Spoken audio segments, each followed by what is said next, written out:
Halo teman-teman, ketemu lagi dengan saya Dr. Grand di channel Grandly.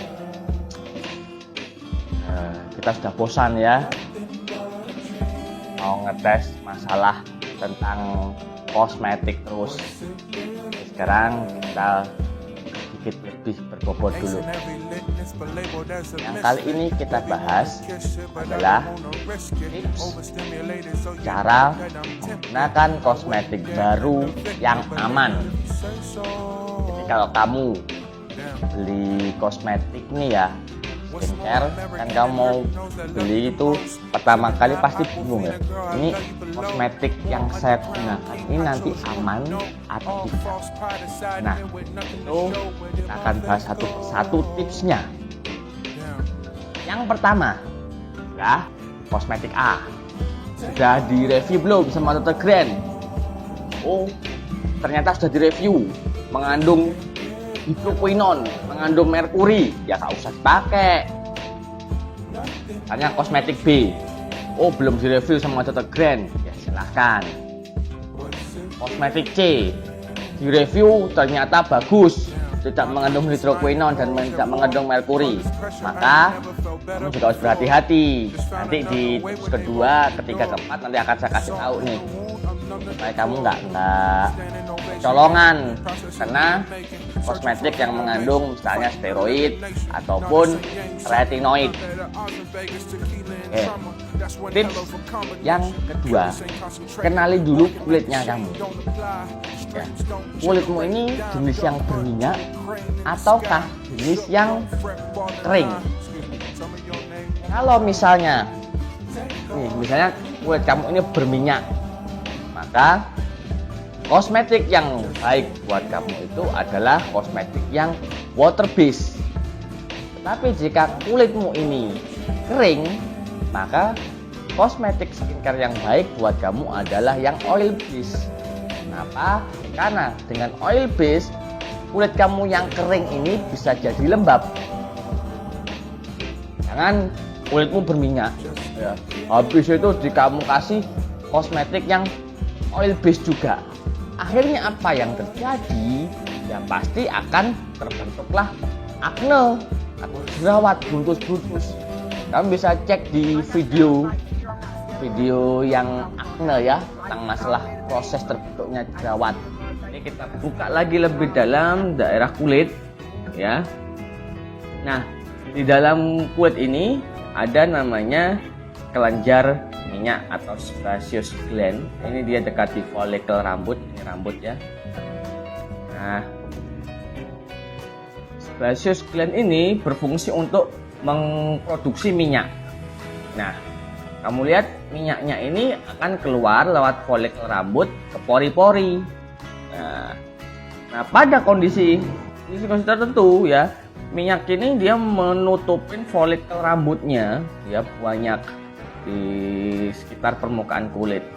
Nah, karena terlalu terbanjiri dengan minyak dari kelenjar sebaceous itu, ada beberapa ini dead skin cell atau sel kulit yang mati ya. Ini terjebak di dalam minyak tersebut ya. Menumpuk di pori-porinya dia.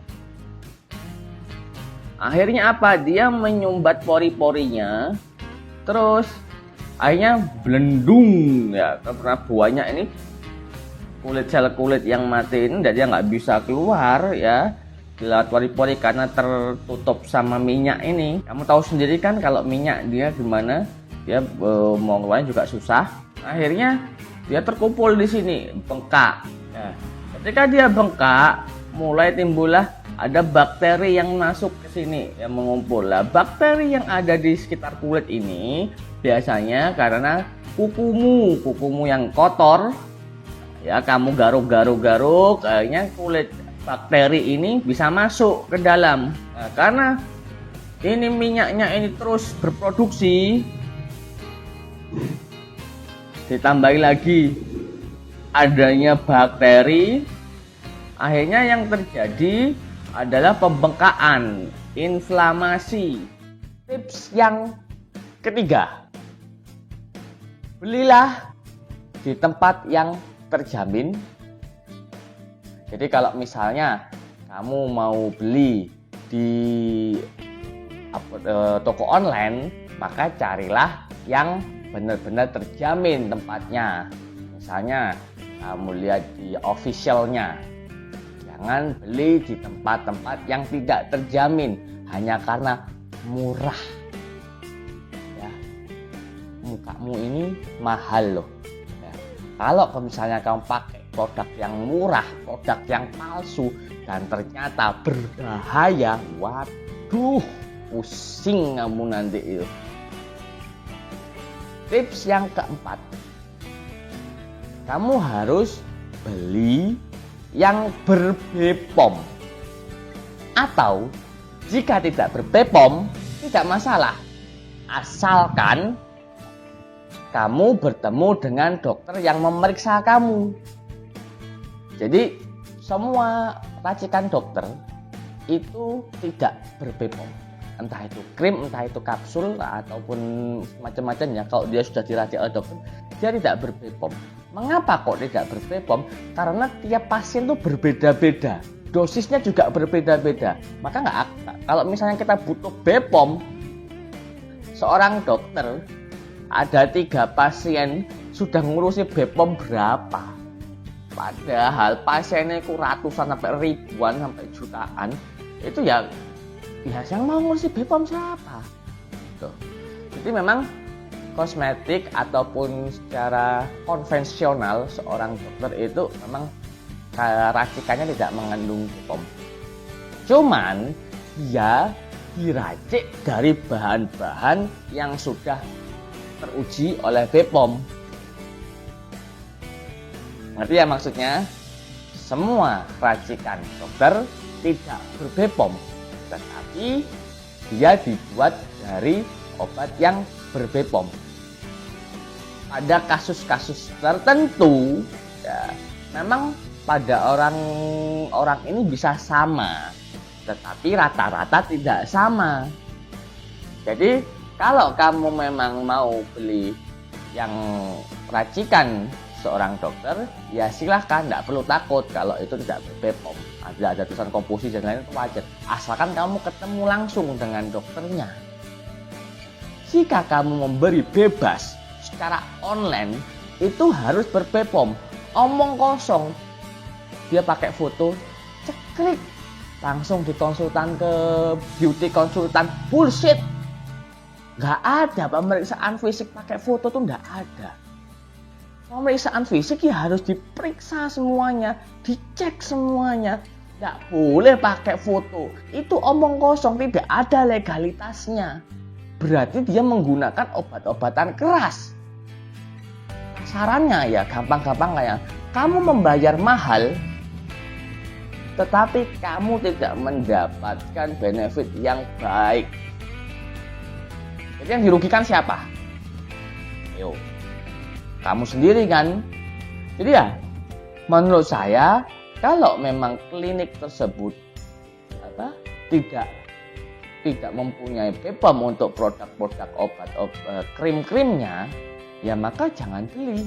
Datangilah sendiri, ketemulah dengan dokternya sendiri dulu, baru boleh kamu dapat kosmetik yang mengandung obat keras. Ya. Jadi misalnya steroid ini hanya boleh dengan resep dokter. Jadi kalau kosmetik yang mengandung steroid boleh. Nah, ini terutama pada kosmetik yang anti akne, anti jerawat, itu rata-rata kebanyakan mengandung steroid. Jadi hati-hati kalau kamu dapat obat atau krim yang tidak mengandung BPOM.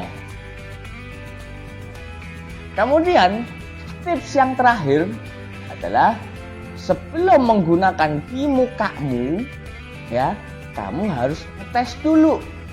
Ngetesnya di mana? Nih. Ya, di yang sini. Karena di sini ini tipis ya. Hampir mirip dengan muka. Hanya saja aliran darah lebih banyakkan di muka. Maka saya bilang hampir miripnya di sini. Makanya kalau misalnya orang-orang di rumah sakit, misal dapat antibiotik nih, dia harus dites alergi enggak, dia disuntikkan di sini. Begitu juga kosmetik kamu, pergunakanlah paling tidak 1-7 hari, terserah mau ngetes 3 hari, mau 4, 5, terserah. Kamu oleskan sedikit aja dulu. Oke, malam ya, malam hari pertama, malam hari kedua, hari ketiga, keempat, kelima, stop dulu terus. Stop dulu, dilihat kulitmu sini ada permasalahan nggak. Kalau sudah mulai ada perih, nyeri, habis itu beruntus, terus habis itu pengelupasan, itu hal yang bohong. Kalau misalnya itu adalah proses detox, kamu bisa cek sendiri video tentang detox di channel ini. Coba kamu lihat bahwa banyak yang dibohongi. Proses ekskresi tidak seperti itu, proses detox tidak seperti itu. Nah, tips-tips ini bisa kamu gunakan paling tidak supaya kamu lebih aman. Semua review yang saya lakukan ini memang kelemahannya adalah steroid sama retinoid. Ini biasa nggak bisa ya. Jadi kamu bisa menggunakan tips-tips saya ini ketika kamu menggunakan kosmetik yang baru. Terserah kamu mau percaya atau tidak, terserah ya. Yang penting aku wis ngomong lo yo. Nah, mau dikerjakan ya monggo, nggak dikerjakan ya wis. Silahkan kamu sendiri yang merasakannya. Oke, sudah cukup dulu. Kalau kamu suka dengan channel ini, mau share silahkan, mau di like, terima kasih, di komen juga terima kasih. Kita ketemu lagi di video-video selanjutnya bersama saya lagi. See you again.